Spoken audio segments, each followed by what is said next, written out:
Ready to move on? Excellent. Section 2 looks at adapting to the underwater world and some more about underwater respiration. We go over some more dive equipment and cover more detail on the buddy system, communication and procedures. And then we'll jump into your next underwater adventure with the Confined Water Dive Preview.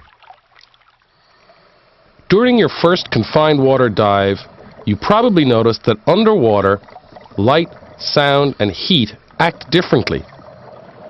You've probably also noticed that things look larger or closer underwater.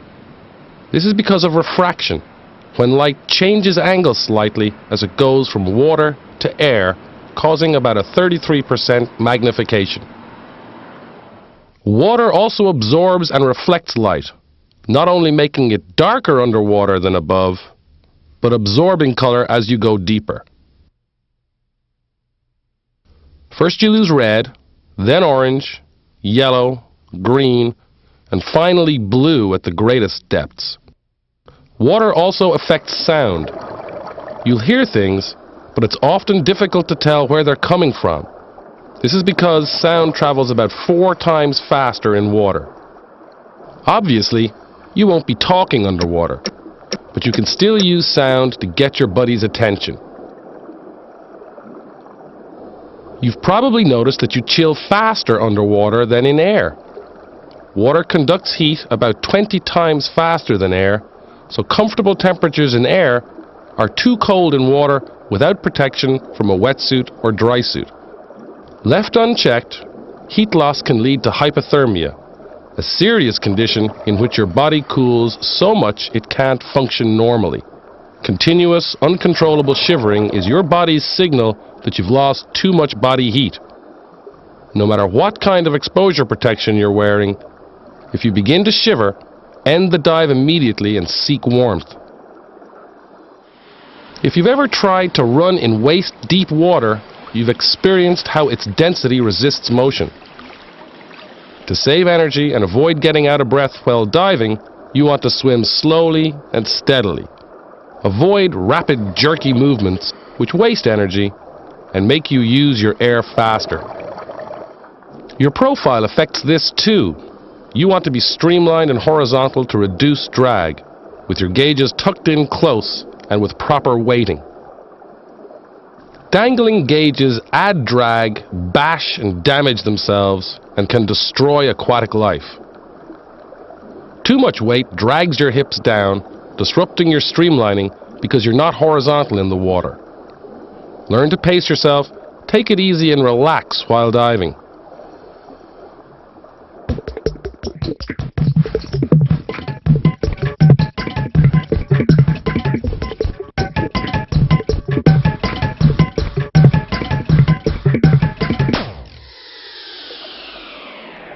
Even though you breathe air from your scuba tank, you breathe a little bit differently underwater than at the surface. As you probably know, your body can only use the air that actually reaches your lungs. The air passages to and from your lungs are dead air spaces that play no part in gas exchange. Snorkels and regulators increase this space, so when you inhale, the first air into your lungs is air from your previous exhalation, high in waste carbon dioxide exhaled with your last breath. If you breathe shallowly, you inhale proportionally little fresh air, But if you inhale deeply, you draw in proportionately more. So slow, deep breathing is more efficient and the way to breathe when you're underwater. Another thing you'll notice is that it's harder to breathe dense air underwater. If you overexert yourself, trying to breathe the dense air can make you experience fatigue, labored breathing, a feeling of suffocation, weakness, anxiety, headache, muscle cramping, or a tendency to panic. If this happens, stop everything, breathe deeply, and rest while you catch your breath. If you experience overexertion at the surface, get buoyant by inflating your BCD or dropping your weights. Then rest and catch your breath. Signal for help if you need to. Once you recover, proceed at a slower pace. Prevent overexertion by pacing yourself to avoid breathlessness. Know your physical limits, move slowly, and avoid prolonged exertion. It's not unusual to have a little bit of water in your snorkel or regulator, especially after clearing it.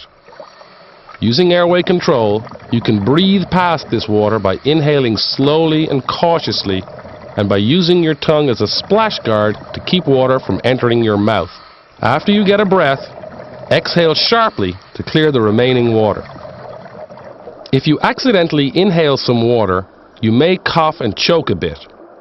Hold in your regulator or snorkel and cough as you need to. Swallowing may.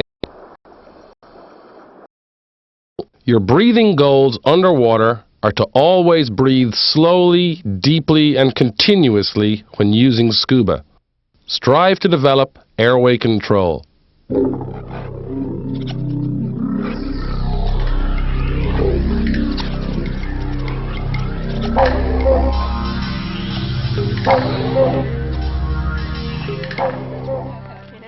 Okay, let's look at more of the stuff you get to use, including exposure suits, weight systems, dive tools and knives, gear bags, and diving instruments. You'll probably want an exposure suit for virtually every dive to reduce heat loss and to protect you from incidental scrapes or stings. Made of stretch nylon or similar fabrics, bodysuits don't insulate much, but you wear them primarily in warm water for protection. They also help you slide into a wetsuit and provide some extra insulation, so many divers also wear them under their wetsuit. By far the most common exposure suit is the wetsuit. Wetsuits have different styles and thicknesses, making them suitable for a wide temperature range. They insulate you with a layer of neoprene foam. You get wet, but the suit traps the water against your skin. The water quickly warms, and as long as it remains trapped, it doesn't contribute to further heat loss. Dry suits provide the most insulation by keeping you dry. The suit keeps out the water, and you wear an insulating undergarment to retain heat. Because air conducts heat relatively poorly, air plus the undergarment provides the most insulation possible. Diving in a dry suit isn't difficult, but it calls for some special techniques covered in a short course. If you'll be using a dry suit in this course, your instructor will go over these and have you practice using one. You choose your exposure suit based on where you'll be diving, and you may find that you need more than one kind. Your local PADI dive center or resort can help you select the best one for your needs. Just remember that it's not cold water that's no fun, but being cold. With the right suit, you can dive even the coolest water in relative comfort. And also, remember that just because you're protected from the reef doesn't mean the reef's protected from you. Your suit may reduce the risk of getting hurt by aquatic organisms, but you're still responsible for reducing the risk you pose to them. Rinse any exposure suit in fresh water after using it.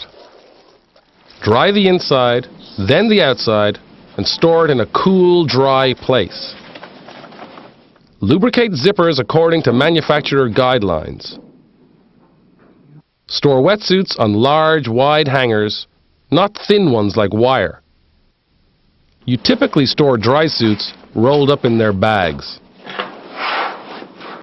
In water colder than about 21 degrees centigrade, 70 degrees Fahrenheit, you'll want some exposure protection for your head, hands and feet with hoods, gloves and wetsuit boots. And you may want to use some of these all the time for protection. With wetsuits and most dry suits, you use a neoprene wetsuit hood. Bibbed hoods have a broad flange you tuck into the suit.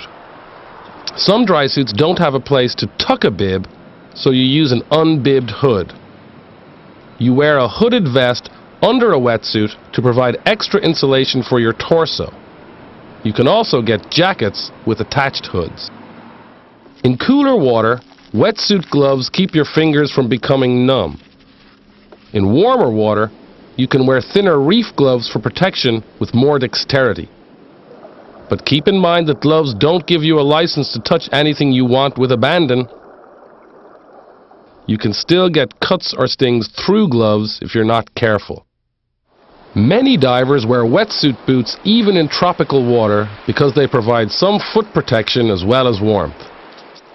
Wet and dry suits are such good insulators that you can overheat on a warm day before you get in the water. To avoid this, set up all your other gear before getting into your exposure suit. Once in it, limit your activity and protect yourself as much as possible from the sun. Keep your hood off or pulled back if you're wearing one. Leave your jacket unzipped as long as possible, and if necessary, cool down by jumping in the water momentarily or getting sprayed down with a hose. Most people float, and with a wetsuit or dry suit, you will float. Your weight system just offsets this positive buoyancy and allows you to sink. When you're properly weighted, you sink slowly, not like a rock. The most common weight systems are weight belts and BCD integrated weight systems. With either type, the most important feature is a quick release system that allows you to dump your weight one-handed in an emergency. So it's important that you wear your weight system so nothing interferes with ditching your weights if you need to regain positive buoyancy in an emergency. Whether you choose a weight belt or an integrated system depends on your preferences and how much weight you need. You'll learn to set how much weight you use a little later in this section. Most weight systems require minimal maintenance. A brief rinse usually does it. Handle them carefully though. Dropping weight can break gear or toes.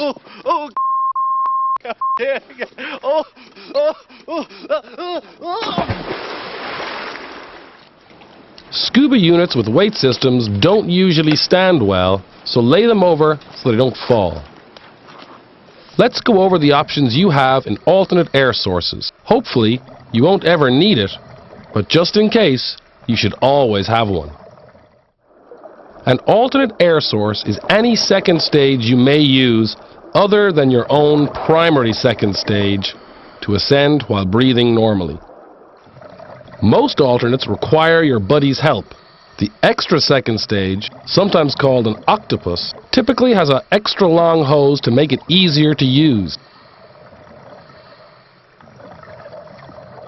An alternate inflator regulator combines the low pressure inflator with a second stage, so you find it on the BCD hose.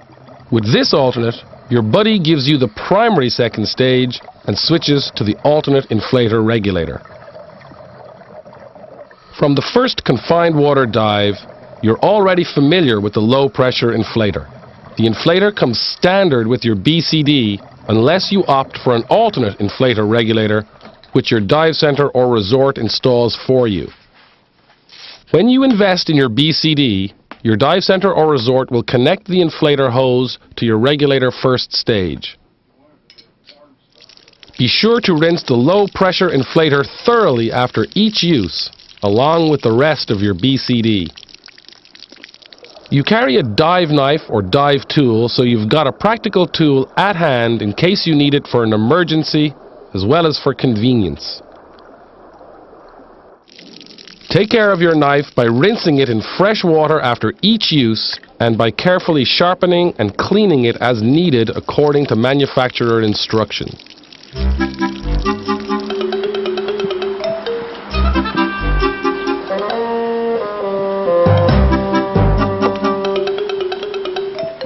It's important to invest in a quality gear bag.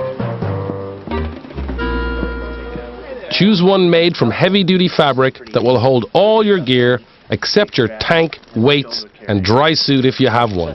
Get one a bit bigger than you need now so you can add to your kit and still have room. You can get many styles and features in gear bags depending on what you like. Your bag doesn't require much preparation or care. Pack it in reverse order from which you need your gear so that what you need is on top. This way, you don't have to pull everything out to suit up. When you wash your gear after diving, rinse the salt out of your bag and let it dry before storing it. Since you're not a fish and lack most fish instincts, you use instruments to give you information underwater. As you learn, there are limits to how long you can stay underwater depending on previous dives and how deep you go. To track time, you either need a dive watch or a bottom timer. Underwater watches may be analog or digital. Most manufacturers rate their scuba diving watches for 200 meters or deeper, more or less. No, you won't be going that deep, but these are the ones designed with scuba in mind. A bottom timer does the same job, but it's pressure activated, so you don't have to remember to set or start it. Depth gauges tell how deep you are. It's mandatory equipment, no surprise there. Although there are analog models, the digital versions combined with your bottom timer are the most popular. It's amazing how the underwater world can throw off your sense of direction. You use a compass to track where you are so you can follow a specific course, find your way back to the exit, and so on. An underwater compass is liquid-filled and pressure-resistant and has reference marks called the lubber line and index markers that you align to swim along a given heading. You'll learn how to use your compass a bit later. You learned about SPGs in Section 1. It's mandatory equipment, pretty obvious, and often combined with other gauges.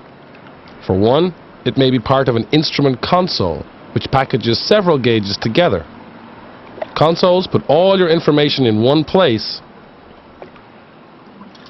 but they're bulkier and more likely to drag and damage aquatic life if you're not careful. So many divers prefer wrist mounting their gauges. This adds a step when kitting up, but it's more streamlined because gauges on your wrist don't dangle. The ultimate dive instrument is the dive computer, which combines your bottom timer, depth gauge, and sometimes your SPG into an instrument that calculates your allowable remaining underwater time. They're quickly becoming standard equipment, and you'll learn more about using them in Section 5.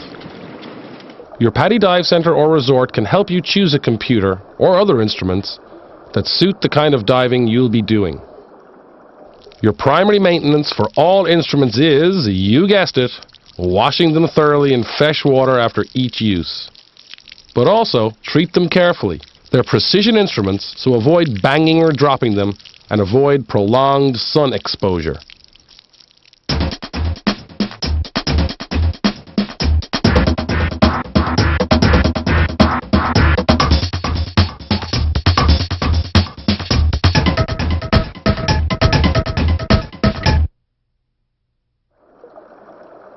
In Section 1, we looked at the buddy system. Now let's look at communication and procedures you use to make the buddy system effective. Sound carries well underwater, but without special electronic equipment, talking underwater is nearly useless. So you communicate with your hands by signaling or writing. First, get your buddy's attention. Now you can pass a message on a slate, but for routine communication, it's fastest to use signals. There are 25 standard signals. They're pretty intuitive, and you'll probably make up more with your buddy to suit the occasion.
Sometimes you need to communicate with someone on a boat or ashore from the surface.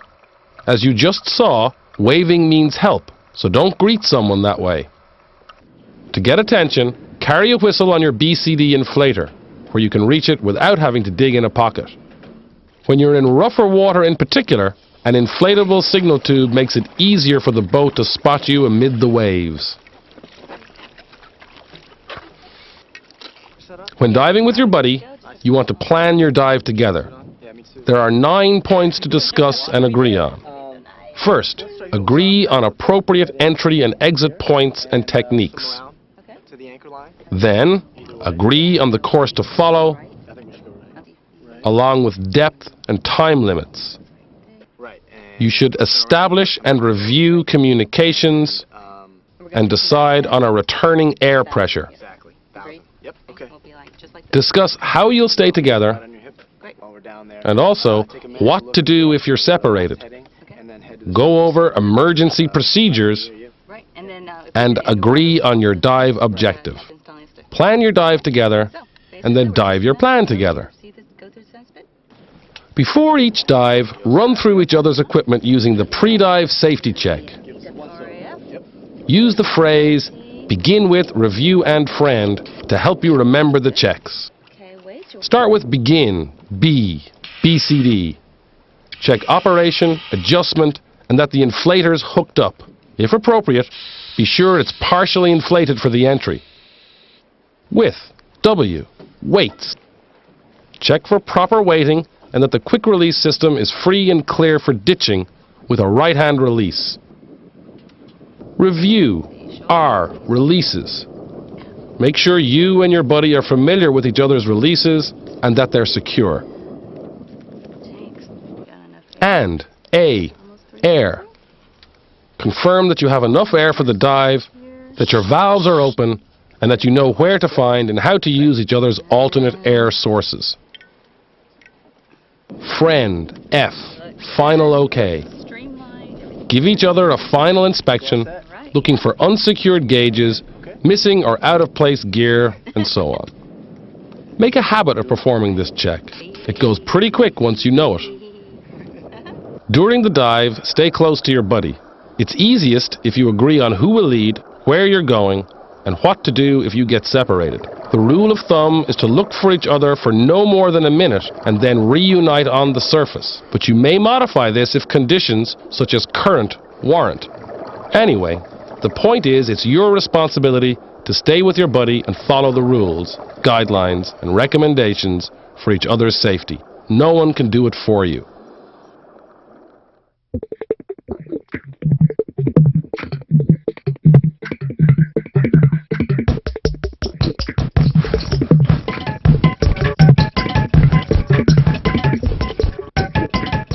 Time to head to the water. Let's go over what you'll be learning and practicing during your second pool or confined water dive. If your instructor had your gear set up for you during your last session, you'll probably set it up for this one. Then gear up like you learned last time. Starting with this confined water dive, you and your buddy will begin practicing the pre-dive safety check. Remember, BWRAF, BCD, weights, releases, air, and final OK. You'll learn several water entries during this course, and the one to use in any situation is usually the easiest. If you can wade or lower yourself in, that's usually better than a long drop. You obviously don't attempt entries from excessive heights. One entry you may practice is the giant stride. After kitting up and the pre-dive safety check, check that the entry area is clear. Inflate your BCD about halfway so you'll be buoyant while you wait for your buddy to enter. Check that your buddy's ready, breathe from your regulator, and hold your mask so the water doesn't dislodge it when you hit the water. Then, step out as though walking. After entering, signal you're okay and clear the area while you wait for your buddy. You may also practice the controlled seated entry, which is useful from a low, stable platform like a dock, swim step, or poolside. After checking the area, Making sure your buddy's ready and partially inflating your BCD, reach across yourself like this. Pivot on your hands and ease into the water. Easy. During this confined water dive, you'll start using your snorkel to save tank air when you're on the surface. If you've never used a snorkel, it's pretty simple. Put it in your mouth, exhale to blow out any water, and then breathe. To clear water from your snorkel, simply exhale sharply and forcefully through it to blow out the water, like shooting a giant pea shooter. Clear any water that sloshes in while you're using it in the same way. Take your first breath cautiously after clearing it, just in case there's a bit of water left.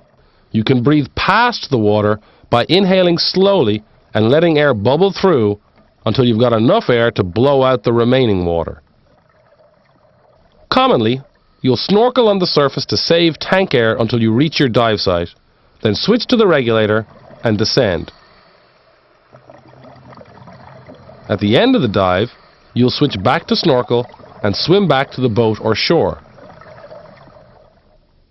So, your instructor will have you practice switching back and forth between your regulator and snorkel with your face in the water. It's simply a matter of taking a breath, switching, and then exhaling sharply to clear the snorkel or regulator, like this. Practice until you can do it effortlessly. Your instructor will also have you practice swimming at the surface while snorkeling. Keep your arms at your side, look ahead so you don't hit anything, and keep your feet underwater. You may find it more relaxing to swim on your back. When you reach the place where you want to dive, you and your buddy go through 5 steps for starting your descent, which you'll begin practicing during this confined water dive. First, signal that you're ready to go down. Next, orient to something at the surface so you'll know where you are when you come back up. Third, set your watch bezel or start your stopwatch function if necessary. And then fourth, switch to your regulator. Finally, slowly deflate your BCD and exhale to start down. Equalize immediately upon submerging and do so frequently as you descend. Stay relatively head up, which makes it easier to equalize, and so you can kick to slow your descent if you need to.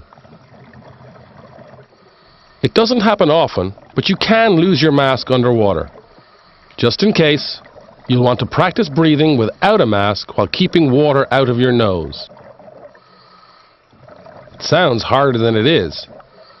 You might find it easiest to inhale through your mouth and exhale through your nose to start, but practice until you can breathe just through your mouth. If you need to look up, exhale through your nose as you do to keep water out. Your instructor will have you breathe without your mask for at least a minute, which will be long enough to reach the surface on a typical dive. Of course, usually, if you lose your mask, you or your buddy will find it. Put it back on like this, making sure to keep hair or the edge of your hood out from the edge so it seals okay.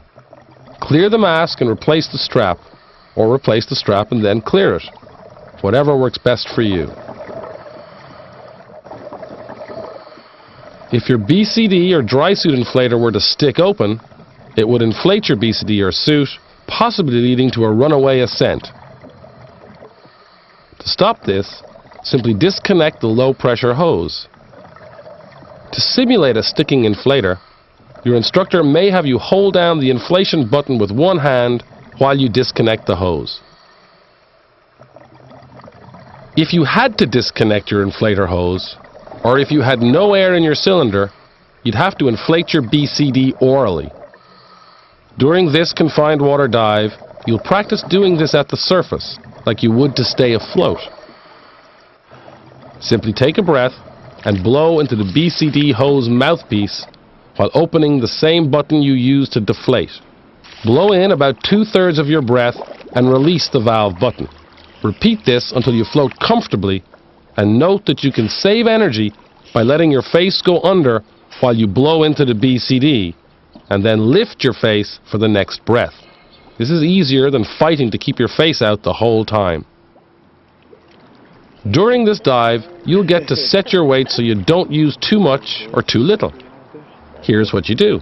First, get in the water with all your gear on and your best guess as to how much weight you need. Second, with your regulator in your mouth, deflate your BCD and hold a normal breath at the surface. Third, relax and see where you float. If you're weighted properly, you'll float at about eye level. Add or subtract weight until you do. And then fourth, exhale. You should begin to descend slowly. Finally, if you do this with a full cylinder, add about 2 kilos or 5 pounds to compensate for the weight of the air you use during the dive. If you watch your SPG closely, you should never find yourself running out of air. But you should know what it feels like just in case, so you have as much warning as possible. To simulate low air, your instructor closes your tank valve while you breathe from your regulator. When breathing gets difficult, signal out of air and your instructor will reopen it. Resume breathing. That's all there is to it, but it gives you a good idea of what it feels like if you accidentally breathe your tank empty. You started learning ascent basics in your first confined water dive, so let's build on that. A proper ascent has 5 steps you'll begin practicing during this dive. First, you and your buddy signal and agree to ascend. Second, you note the time you've been underwater. Third, you reach up with your right hand as a guard and hold up your BCD hose with your left to release expanding air as you come up. Fourth, look up and around as you come up, slowly rotating if you need to make sure everything's clear above. Fifth, you ascend no faster than 18 meters, 60 feet per minute while breathing normally. When you reach the surface, inflate your BCD so you float before you remove the regulator from your mouth. In an emergency at the surface, your first reaction should be to get buoyant. If you can't do this with your BCD, you drop your weight. During this confined water dive, your instructor will have you practice doing this. If you're using a weight belt, reach down with your right hand, release the buckle, and pull it clear. Make sure there's no one below before you drop it. If you're using a weight system, you'll use the system's quick release. For simplicity or to avoid pool damage, your instructor may have you remove most of the weights before you practice this. Sometimes you'll need to slip out of your scuba gear to exit the water, like when you're diving from a small boat with no ladder. First, remove your weight system and hand it up or lay it on the pool side. If you have a weight-integrated BCD, it's usually fine to leave them in it. Next, slide out of your scuba system and be sure it has enough air to float before you let go. Remove your fins last if you need to, but you may find it best to wear them so you can kick as you lift yourself out of the water, like this. Okay, that's it for section 2. Won't be too long before you're doing this in open water.